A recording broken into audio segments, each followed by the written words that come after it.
On an early April morning, Boston was veiled in a thin mist like a forgotten silk scarf over the Charles River. Evelyn Hart sat in a sunlit living room, her tea cooling on the oak table. The cream-colored wedding invitation lay open between her wrinkled hands, its gold foil lettering so exquisitely ornate it felt artificial. Mason Hart and Brielle Carlyle cordially invite you to their wedding. 2 months. Only 2 months since the day Mason, the grandson she loved more than herself, said he had met the girl of his life. Evelyn smiled, but the smile carried no warmth. Something was off, like a winter draft slipping through a door left slightly ajar. An afternoon before the wedding. A knock cut through her thoughts. Mason stepped in, coat open, face bright as the sun. "Grandma, I've got great news," he exclaimed, smiling, with the unbroken shine of a youth who has never yet tasted disillusionment. Evelyn set her teacup down. "What's the news, Mason?" "I'm getting married. Her name's Brielle. I'm sure this is destiny." She looked at her grandson and saw in his eyes the very eagerness Thomas, her late husband, once had when he proposed. But life had taught Evelyn that destiny always comes with a price. "How long have you two known each other?" "Almost 2 months. But Grandma, I know she's the one I've been looking for. She's perfect." "Perfect?" Evelyn repeated, her tone light but edged. "Boy, the only thing perfect in this world is an illusion." Mason laughed it off, kissed her on the cheek, and left behind the scent of expensive cologne mingled with worry. Evelyn watched his back recede, that uneasy feeling closing a cool, invisible hand around her heart.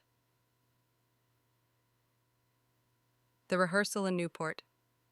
The Whitfield estate, the home she'd built with sweat, blood, and sleepless nights, rang with laughter. Light from crystal chandeliers spilled over glossy wood floors, glinting off evening gowns and champagne flutes.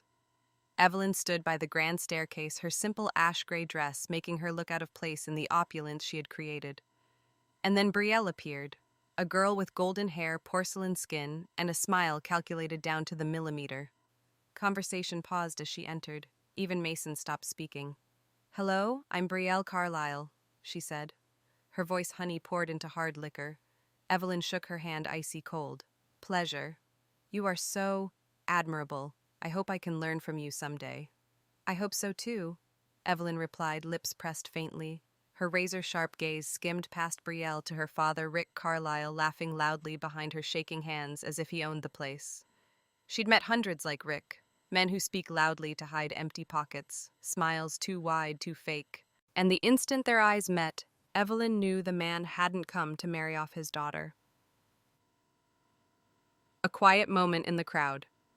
Amid music and laughter, she saw Brielle in a dim corner of the ballroom with a young, unfamiliar man. They stood too close. She tilted toward him, touched his shoulder, and laughed softly. The light skimmed over his face. Dylan's brown eyes were bright, and his smile was full of implications. No one noticed. No one but Evelyn. When you've survived deceit, she thought you recognize a snake even dressed as an angel. She sipped her wine and surveyed the room, Mason chatting with Lauren, his mother, about flowers, Rick roaring about promising investment projects, and Brielle still smiling at that young man. Everything looked splendid, yet Evelyn heard only one sound inside the crack of trust breaking. Jia, when the wedding becomes a stage. The next morning, the planners called to confirm the place of honor. "Mrs. Hart," the coordinator cooed, voice sweet as cotton candy. "The bride hopes to keep the visual aesthetic cohesive, so we'll seat you a little farther back just so your outfit doesn't clash with the palette for the VIP rows. Thank you for understanding the event's aesthetic." Evelyn was silent for 3 seconds. 3 seconds is as long as a lifetime. "Thank you for letting me know," she said slowly. "I'll sit wherever I'm placed, so long as I can still clearly see the truth from there." The coordinator gave a stiff smile, not getting it. But Evelyn did. She'd been moved to the back all her life, told it was for the look, for harmony. The only difference this time was that she chose to step off the stage to watch the performance begin. The final beat of the opening chapter. That night, after the guests had gone, Evelyn walked the old stone corridor of the estate. The surf from Newport Bay slipped through the cracks, twining with wind, hissing past antique panes. She stopped before a photo of 6-year-old Mason, clear eyes, a guileless grin. "That child will learn to stand up," she whispered. But in her eyes there was fear and preparation. Evelyn knew a storm was coming, and she would not duck this time. Evelyn's story had only just begun, of family betrayal and a woman rising to reclaim her honor. Have you ever been moved to the back of your own life? If you have, leave a comment to share how you felt and follow along to go with me to Baboon. Boston turned unseasonably cold at the end of April. That morning, Evelyn woke to the steady rattle of rain on wooden window frames. Damp air drifted in, carrying sea salt and the scent of fresh coffee. She opened a window and let the wind sweep through the large living room where family photos hung in order her husband, her daughter, and Mason as a boy with deep dimples. Once they had convinced her she'd built a sturdy family. Now everything felt like a taut thread about to snap. That morning, Mason dropped by without warning. White shirt hair wet from the rain, a box of croissants, her favorite from the old shop by the Longfellow Bridge, clutched in his hand. "I brought breakfast for Grandma," he said, trying to hide unease behind his usual smile. Evelyn knew immediately that something was wrong. Mason never brought pastries without a reason. She pointed to the sofa. "Sit, leave the pastries there, talk first." He hesitated a few seconds, then sat, fingers clenched together. I need a small favor." His voice trembled as if he didn't believe it was small. "You know I'll help if it's reasonable," Evelyn replied. "What's the matter?" He inhaled, then spoke fast as if pausing would rob him of courage. "I already bought Brielle's wedding dress, but I'm short a little. My credit card's due. I was hoping you could loan me the rest just for now. I'll pay you back after the wedding." In that instant, every sound seemed to dissipate. Evelyn looked at her grandson, the one she'd taught to pinch pennies when buying his first school shoes, now sitting there asking for money for a dress. An extravagant dress a bride wears for one day, while the consequences of haste can be worn for a lifetime. "How much did you pay for that dress?" she asked softly. Mason gave a strained smile, avoiding her gaze. "Not much. Just a little over 10 grand. Just," Evelyn repeated, voice turning cool. "For someone without steady work, that's a year's rent." "But Grandma, it's a wedding. She wants everything perfect, and I want her to be happy. I'll pay you back soon, I promise." Evelyn set down her cup, fingertips grazing the cold tabletop. "Mason, do you know why I didn't buy a wedding dress 50 years ago?" He looked up confused. "Because I knew if you start a new life in debt, you will always be one step behind happiness." Her voice was quiet, each word falling like a slow blade. "I won't give you the money, not because I'm stingy, but because I want you to understand, respect comes before money." Mason sprang to his feet. He flushed, half shame, half anger. "I don't need a finance lecture, Grandma. I need a little help. I didn't think you'd say no. Not now." "Precisely because it's now I must refuse," she replied, calm, though her eyes glistened. "You're drunk on love, Mason. I'm only afraid that when you sober up it will be too late." Silence stretched between them. Rain thickened beyond the window. At last Mason murmured, "I get it," then turned away, gripping the still unopened pastry box, leaving behind a cup of tea, not yet cooled, the real storm.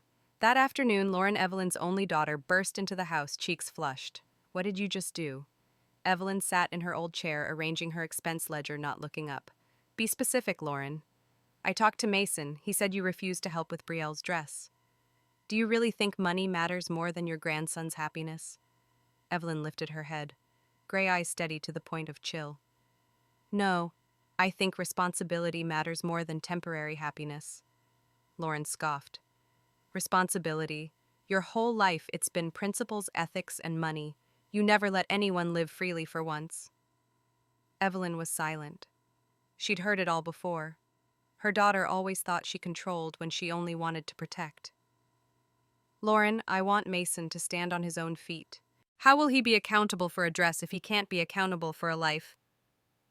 "Enough," Lauren snapped, tears threatening. "I'll pay for it, and stay out of it. I don't want Mason thinking his grandmother looks down on his future wife." Evelyn watched her daughter march out, red umbrella slashing the rain. She said no more. Some lessons must be taught by life itself. A week later. The dress arrived at Brielle's house. The local press even showed the wedding of the century for the Whitfield Hart families. Lauren sent her mother a photo of Brielle in a pure white crystal-studded gown beaming beside Mason. Caption, "See Mom, everything's fine." Evelyn studied the image on her phone. The bride was beautiful, but saw only cold calculation in those pale, glassy blue eyes. She shook her head slightly and saved the photo as one bookmarks a page just before the tragedy. The night before the Newport estate sparkled with lights. Lauren flitted about with the planners. Mason moved through the hall, and Evelyn sat quietly in the living room, fingers worrying the small rosary she'd worn since her husband passed. Rick Carlyle approached with red wine in hand, a smile on his face. "Mrs. Hart," he boomed, loud enough for the whole room. "I must say your family is lucky to have a daughter-in-law like Brielle. She'll elevate the Hart name to a new level." Evelyn looked up, a blade of frost in her gaze. "Is that so? I think it's the opposite. The Hart name elevates her." Rick's smile faltered. "You're very frank. I like that. Perhaps we should talk about investments after the wedding. I have a few brilliant projects." Evelyn cut in light, but steel hard. "When you've cleared your old debts, send me a plan. I only work with people who can balance their books." He froze, the smile shattering in an instant. Evelyn turned away without watching his reaction. She'd lived long enough to spot a man of mouth, without muscle, the last quiet moment. Late that night, Mason tapped on her door. "Grandma, I'm sorry I raised my voice." Evelyn smiled faintly. "I'm not angry. You still have time to learn." He sat beside her, voice lowered. "I know you worry about me, but Brielle isn't what you think. She's just particular. She wants things beautiful, perfect." "Are you sure, Mason?" "I'm sure. She loves me, Grandma." Evelyn gazed into his eyes, and for a second she saw herself at 20, believing love was a charm to ward off any mistake. "All right," she said softly. "Tomorrow is your big day. Believe what you wish. But remember, when love is true, it never asks someone else to pay with their self-respect." Mason nodded, saying no more. Evelyn listened to the clock tick in the empty room when he left. She felt it clearly. Tomorrow, this house would hold a wedding, but inside, her something was already mourning for what was dying across 3 generations. On the sill, the last raindrop fell with a slight sound. Outside, the pure white dress sat ready in its big box under a wash of golden light. And Evelyn knew it wouldn't be long before that dress symbolized the price her family would pay. That morning, Newport lay under a fog so thick the sea seemed erased from the world. Waves murmured offshore, but inside the Hart Carlyle mansion the only sound was the staccato of high heels on gleaming wood. Everyone hurried about, adjusting flowers' tables, lighting. Everything must be absolutely perfect, as Brielle said. Evelyn arrived early. She always arrived early. Time had taught her that arriving late meant letting others arrange you.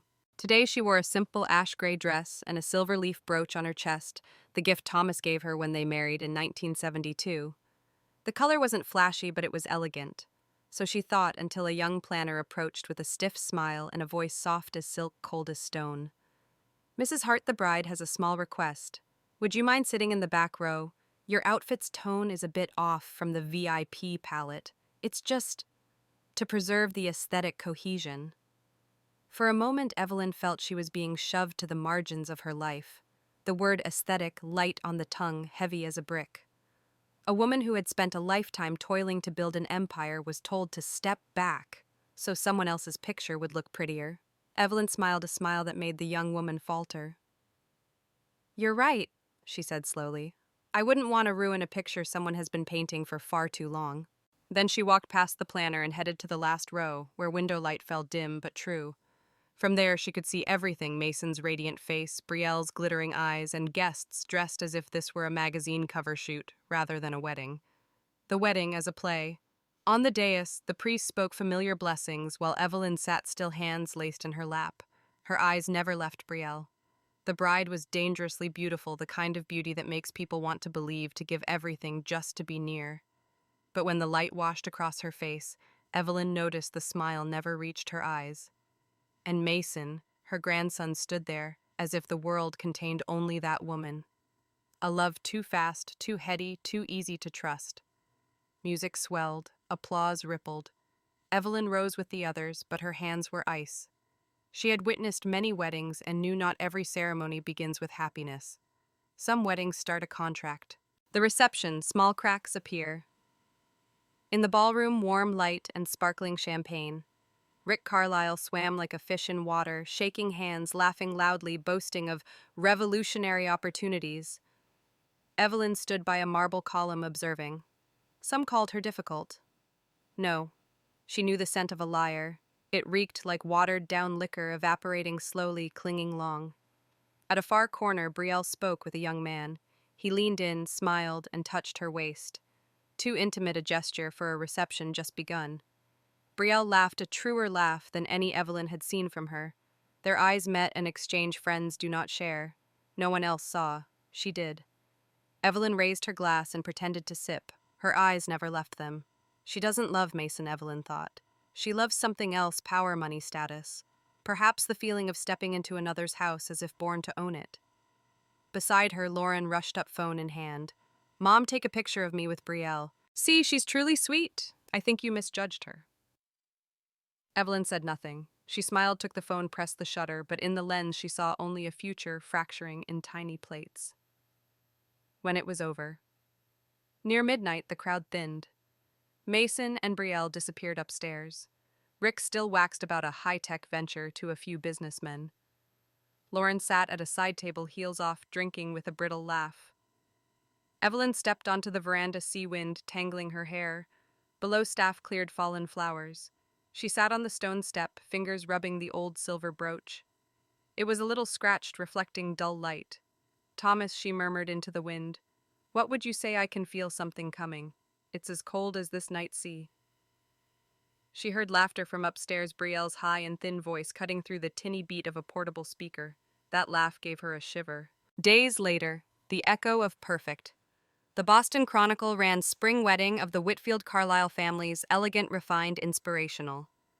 The photo showed Brielle and Mason bathed in gold, Evelyn the builder of the empire, and the house appeared as a blur in the back row. Lauren brought the paper, beaming. See, Mom. I told you everything worked out. Brielle's truly good to Mason. I think you should give her a chance. Evelyn folded the paper, voice even. Some things can't be judged by a picture, Lauren. Light can hide shadows, but it cannot erase them. Shadows again, more suspicion, Lauren sighed. You always think someone is scheming. Don't you see Mason's happy? Evelyn gazed out the window where tulips were withering in the rain. Real happiness doesn't need a gold frame painted around it. Lauren started to reply, but her phone rang. Brielle. She stepped out, voice bright. It's me. Yeah, I heard Mason talking about investments with your dad. That's great, they really click. Evelyn heard every word. Her hand tightened around her teacup until a hairline crack laced the glaze. A solitary afternoon. That afternoon, Evelyn went to her old downtown office where she had run an investment firm for over 30 years. Young staff greeted her respectfully. She only smiled and asked to sit in her 10th floor room for a while.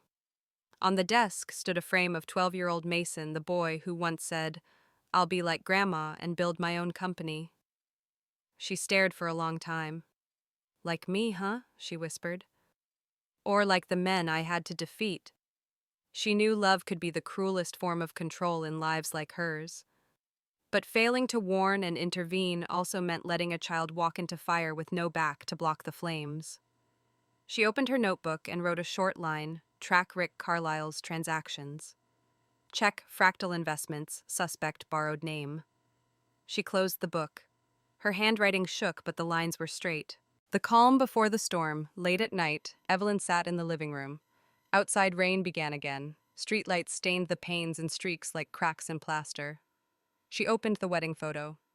In it, Brielle looked at Mason, smile gentle, but the corner of her eye tilted elsewhere. Toward a man blurred in the background, Dylan. That glance lasted a split second, but Evelyn recognized it. She had loved, lost, and seen betrayal. Nothing fools the instincts of someone who has already known pain. She zoomed in. Light reflecting on a nearby tabletop revealed a tiny detail, the shadow of two hands briefly twined in a moment the camera hadn't quite captured. Her heart sank. All right, Brielle, she whispered, voice cold. If you think you're deft enough for this game, you forgot who taught this city to read a balance sheet with a look. When the clock struck 12, Evelyn shut her laptop and turned off the lamp. Before climbing the stairs, she paused and looked around the house that had once symbolized perfect. Now it was only the shell of an expensive play. Outside, waves drummed the shore again and again. Evelyn spoke softly to herself. Tomorrow I start over, but I won't be sitting in the back row, Sians. This time. One early summer morning, Boston shone as if winter had never existed. Sunlight filtered through the window, laying a thin gold film over Evelyn's desk. She was reading the paper when a car stopped at the gate. From the engine note alone, she knew it was Mason. He came in rolled sleeve shirt jeans, energy bright. But the light in his eyes, that overbright glint of someone newly intoxicated by a dream, gave Evelyn a bad feeling. "Good morning," Grandma Mason said, setting a coffee on the table, breath sweet with vanilla. "I've got something to tell you." "What now?" Evelyn smiled, lowering the globe. "Work. A real opportunity. I think this time you'll be proud of me." She raised a brow and listened. "An investment dream." Mason sat and pulled a slim folder from his bag, Fractal Investments stamped on the cover. Richard Carlisle Brielle's father is launching a new investment project, asset fractionalization via tech-flexible shares for small investors. He's invited me to join as a young advisor and shareholder. What do you think? Evelyn fell silent. The name Richard chilled the room a few degrees. Asset fractionalization, she repeated slowly. Do you understand it yet? I'm learning. Richard says it's the future and early movers will 10x returns. He's done projects with big New York funds. I should seize it. Evelyn leaned back, fingers interlaced over her lap. The project name sounds clever, she said quietly. But sometimes the cleverest thing is the trap. Mason laughed. You worry too much. I'm not a kid. Mr. Carlisle has experience and Brielle trusts him too. This isn't a scam, Grandma. It's an opportunity. An opportunity to get rich, she softened, or an opportunity to lose everything. He frowned, a touch defensive. I know you don't like Richard, but can you trust me? I want to prove myself. I want out from the shadow of Evelyn Hart's grandson. She studied his young shoulders and proud eyes, her heart heavy. Escaping a shadow doesn't mean stepping into someone else's darkness. He said nothing. She knew her words wouldn't sway a man drunk on success. The deciding noon. That afternoon, Lauren called unusually buoyant. Mom, I heard Mason signed with Richard. I'm thrilled. At least he's working seriously. You call investing in Richard's company serious? Evelyn's tone cooled. Don't be so negative. Richard understands the market. He had a big win in Florida. Evelyn gave a soft laugh. You mean the project was suspended for lacking a legal brokerage license? Lauren went still. Where did you hear that? From Cartwright. He's reviewed Richard's file and warned me to stay away. Silence on the line. Then Lauren's voice, small and tired. Mom, maybe you should learn to let go. I know you love Mason, but he needs trust. Evelyn closed her eyes. Even soft, her daughter's words tore like an old wound. Let go. She'd let go once when Lauren chose a husband she knew would hurt her. The result. 5 years later, Lauren was a widow with a small child and hospital debt she couldn't pay. From then on, Evelyn swore she would not let go. Not of anyone. Especially not Mason. First signs. A month later, Mason returned, beaming a new contract in hand. Look, first investment round signed. In just 3 weeks. Evelyn glanced at the Fractal Investments LLC letterhead. Below Mason's signature sat beside Richard Carlisle's loose, scrawled the signature of a man unaccustomed to liability. How much did you put in? About 200,000. I sold the lot you gave me for my 21st. I figured putting it to work beats letting it sit. Her heart dropped. She set the paper down, voice even. That lot was the contingency fund. I gave it to you for the worst-case scenario. Exactly, so I'm using it to make the best-case scenario. You're talking exactly like Richard, she replied. And that's what scares me. He laughed and squeezed her shoulder. You'll see. I can do this. In a year, I'll make you proud. She only smiled faintly. She'd heard words like that years ago from brimming men, and she knew when people say, just give it a year, they've already begun to lose the present. A conversation in the dark. That night, she couldn't sleep. City lights flickered from the balcony like a giant beast's heart arrhythmia. A familiar premonition rose. Everything was moving too fast. She opened her laptop and logged into a business database to which she still had access. Fractal Investments popped up. Incorporated 3 months ago. Principal owner Richard Carlisle. 2 additional members, one named Dylan Knox. Dylan. The name made her look up. She remembered his face, the man standing too close to Brielle at the wedding. Evelyn sat a long time, hands trembling. The final puzzle piece clicked. A suppressed fire. The next day, she called attorney Cartwright to her office, a man who'd helped her through major deals. Greg, I want everything on this company, who's behind it, where the money's from, whether it's legal. He scanned the papers, brow furrowing. Fractal Investments? Familiar. They sought our counsel last month but were rejected for insufficient capitalization. Evelyn shut her eyes and leaned back. I figured. You think they intend to siphon Mason's assets? Not just Mason's, the whole family's. A fire in the old house. That evening, Lauren stopped by straight from work, the air still clinging to her office perfume. I heard you hired an attorney to dig into Richard. Yes. God, Mom, you're blowing this up. He'll think you despise his family. I don't need his opinion, Lauren. I need the truth. She sighed and sank into the chair, opposite voice pleading. Please don't turn this into war. Mason loves Brielle. She's his wife. Respect that. If you keep pushing, you'll lose him forever. Evelyn's tone dropped. Better distant than destitute. You think I'm protecting myself? No, I'm protecting what I bled to build. A woman can't relive her youth to correct mistakes, Lauren, but she can stop others from repeating them. Lauren lowered her head. Between them, silence hung like smoke. When the wall of trust begins to crack.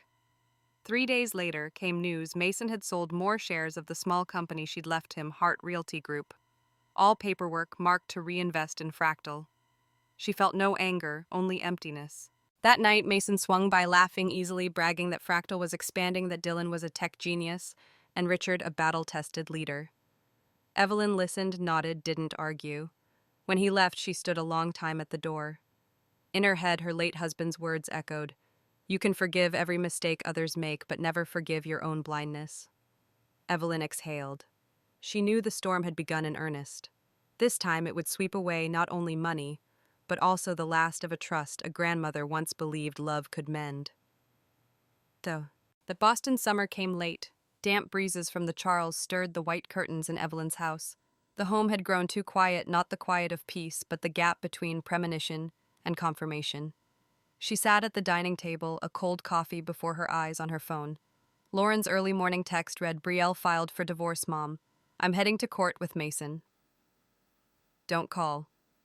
Evelyn didn't call. She sat still, staring at nothing. Sometimes silence is the only accurate reply to those who once did not listen. Collapse without warning. 3 months. It has been only 3 months since the glittering wedding. The Suffolk County Court had a file, divorce of Mason Hart and Brielle Carlisle. Reason incompatibility. Incompatibility. A polite phrase for a deep cut.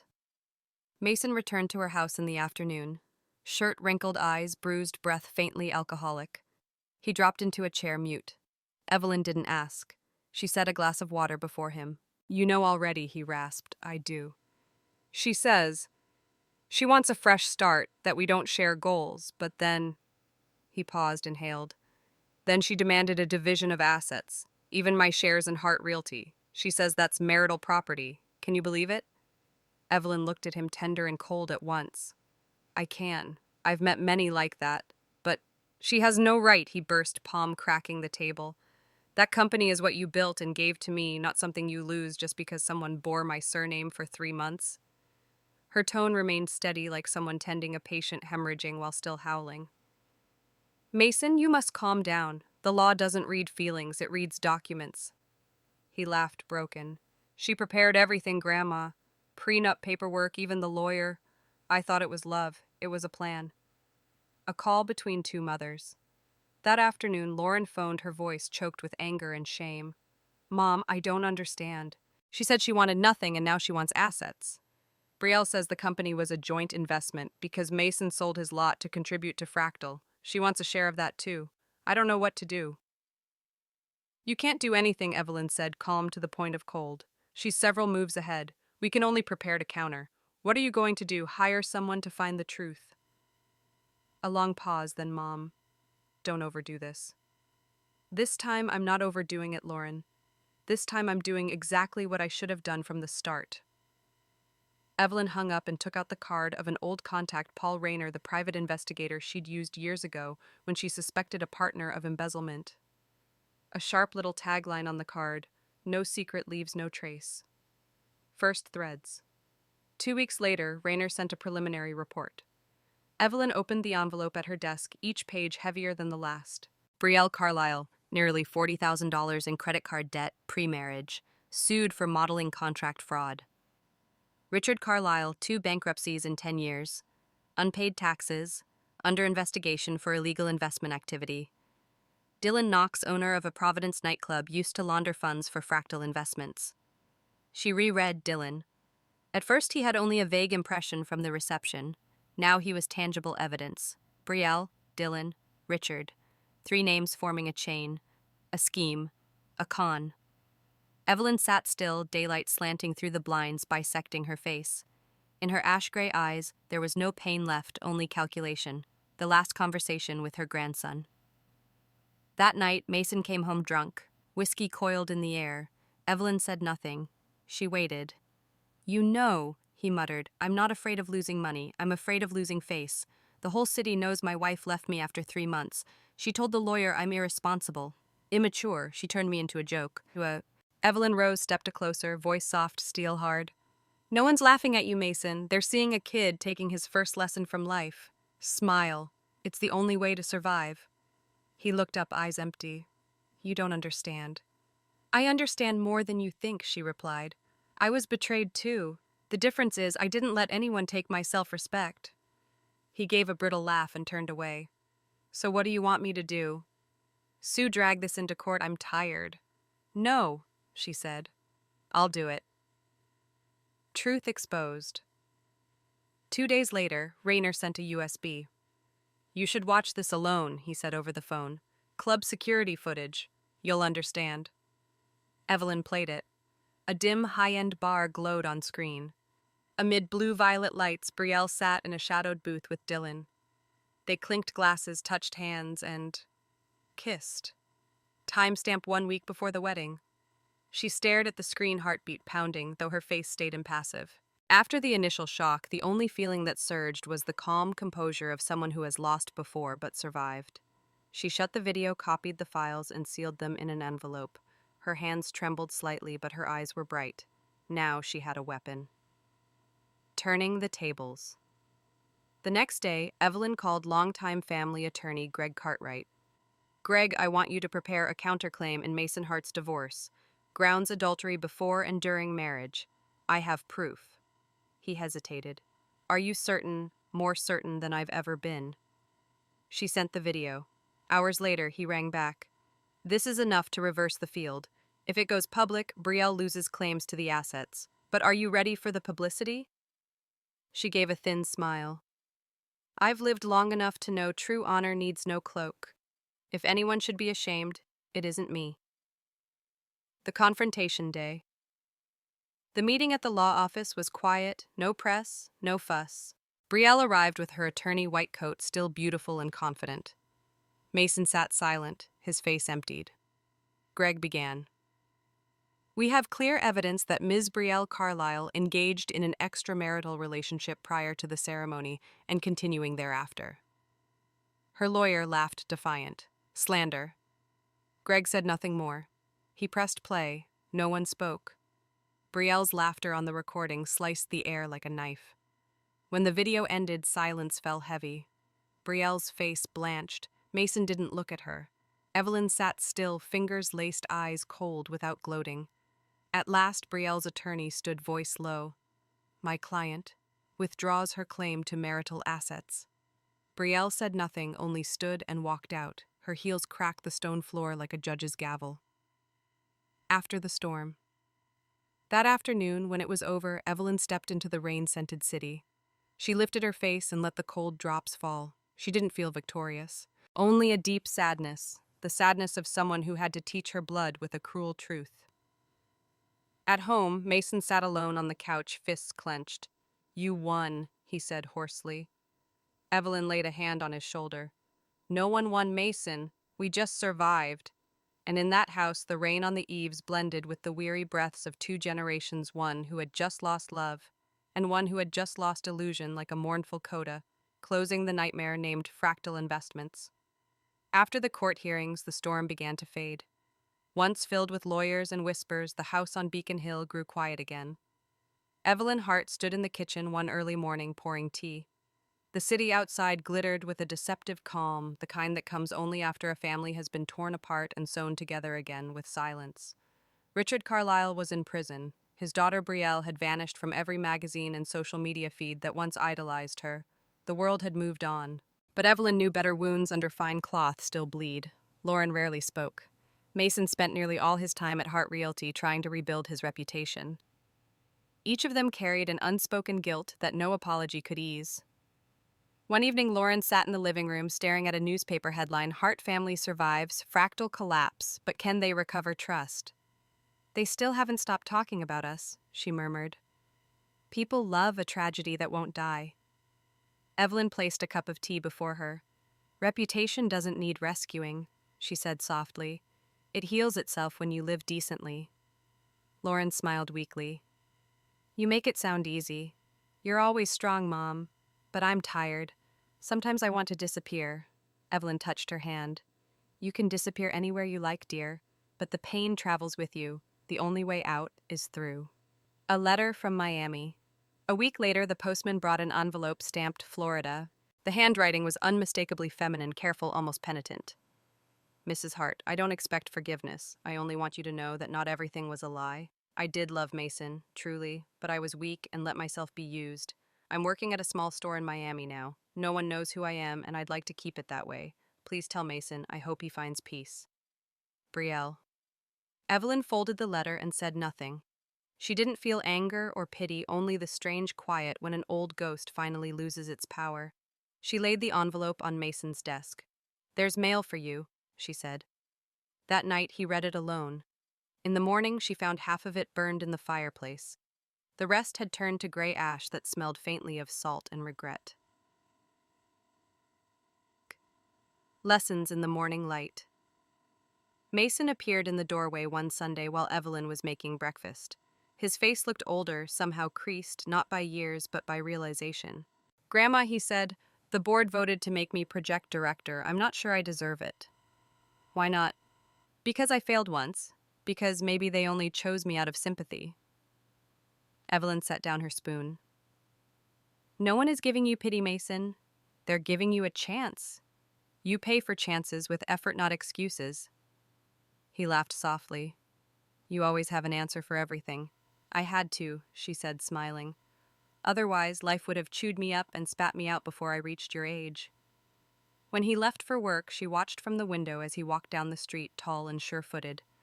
The most challenging part of love is teaching someone how to fall and still stand. The women of the Hart family. Lauren slowly returned to her work as an interior design teacher. In the evenings, she sketched at her old desk under the warm lamplight. Evelyn peeked in once and asked, "Are you designing again?" "Yes," Lauren replied. "I'm thinking of renovating the Newport house, not to sell, to keep. A summer place for us for Mason's children one day." Evelyn smiled. "That's far ahead." Lauren looked up. "Maybe. But I want us to have a home again, not just a roof, a real home." The words touched Evelyn more deeply than she showed. For decades she had guarded assets and legacy, yet somewhere along the way she had forgotten the warmth that makes those things matter. Now her daughter was building it anew from patience, not pride. A letter from Cartwright, late in March, a thick envelope arrived from Greg Cartwright. Inside, financial statements and a note in his tidy script. "Mrs. Hart. After the court's asset liquidation, several firms wish to purchase the remaining Fractal properties. If you consent, the compensation will total roughly $1 million. Evelyn stared at the number for a long time.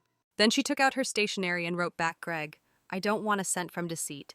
Please use the proceeds to fund a scholarship fund in Dylan Knox's name for students of finance who come from nothing. That may have made him at peace if he were alive." When she sealed the letter, a lightness spread through her chest. Forgiveness wasn't about forgetting. It was simply deciding to stop carrying what no longer belonged to you. The night rain stopped. That night, Evelyn couldn't sleep. She sat by the window with her old journal and began to write. The worst part of betrayal is not the pain, but the following silence. But tonight, listening to Mason laugh downstairs with Lauren, I realize faith can grow back like grass pushing through frost. Outside, the drizzle had ended. The city exhaled. For the first time in months, she did not feel cold. Boston bloomed under early summer light. The tulips along Beacon Street had withered, replaced by roses and the smell of new rain. Evelyn spread the final papers from the lawsuit across the table in her study. Each line represented a wound now sutured closed. She was not angry, only tired and finally free. Mason had thrown himself into work, often sleeping at the office. Lauren found her own rhythm again. But Evelyn knew healing had one last step, peace not from forgetting, but from accepting. One evening, she stood on the balcony overlooking the Charles. The water gleamed bronze under sunset, and the wind softened her hair. She whispered for the first time in years, "Thank you, Thomas, for teaching me to stay until the storm ends." And she meant it. The planting. In July, she returned to the garden behind the house. The soil smelled of rain and cinnamon. She knelt slowly and began planting lavender, her favorite flower, a symbol of calm. Mason found her there, laid her hands stained with earth. "Grandma, you should rest. You've been out here for hours," she smiled. "I'm not planting for me, Mason. I'm planting for whoever comes next. Someone has to leave beauty behind." He crouched beside her, silently helping. They worked until sunset, painted the sky purple, the same shade as the lavender buds in her palms. Letter never sent. That night, Evelyn wrote again. "To whoever finds this someday, I regret only the times I stayed silent when I should have said, 'I love you.' We spend lifetimes guarding dignity, but how we are remembered remains." She folded the note, slid it into a drawer beside her will, and exhaled. A chapter was closing, not with sorrow, but with understanding. The family dinner. The family gathered for dinner a week later, the first in years, without tension. Lauren cooked, Mason made salad. Evelyn sat at the head of the table, watching them move around the kitchen with familiarity. The smell of roast chicken and wine filled the house. Mom Lauren said suddenly, "Should we sell Newport?" Someone offered a very high price. Evelyn smiled. "People often sell what they can't rebuild. That house isn't just wood and stone, our reminder." "Reminder of what?" Mason asked. "Of who we are when we forget who we are," she replied gently. No one spoke afterward, yet the silence carried something new, peace. The morning mail. One bright morning, Evelyn stepped into the garden to cut lavender. Rosa, the housekeeper, handed her a letter from Cartwright, a simple document confirming her revised will. At the bottom, he had added a handwritten line, "I believe Mr. Thomas would be proud. I know I am." Evelyn smiled faintly. Those were the only words that warmed her after all the accolades she'd received. The pain in her chest. Later that day, while sorting papers, a sharp pain seized her chest. She gripped the desk edge, breathing hard. Mason heard the thud and rushed in. "Grandma, are you all right?" She managed a thin smile. "Just tired. Don't fuss." He wanted to call an ambulance, but she stopped him with a gentle hand. "Not yet. Let's not make this dramatic." That night, he sat outside her room, listening to her slow, uneven breathing. He realized time was no longer on their side. Weeks passed. Evelyn's strength ebbed, but her mind stayed sharp. She summoned Greg Cartwright once more to finalize her will. In the study, morning light fell through the blinds in slender stripes. Greg adjusted his glasses. "Mrs. Hart, everything is in order. But are you certain about the condition? It's unconventional." "I'm sure," she replied. "If they wish to inherit, they must live in the Newport house for 1 year, no servants, no shortcuts. Only by keeping it will they understand what home means." Greg nodded, quietly moved. "You're teaching them even now." Evelyn smiled. "I've taught all my life through words.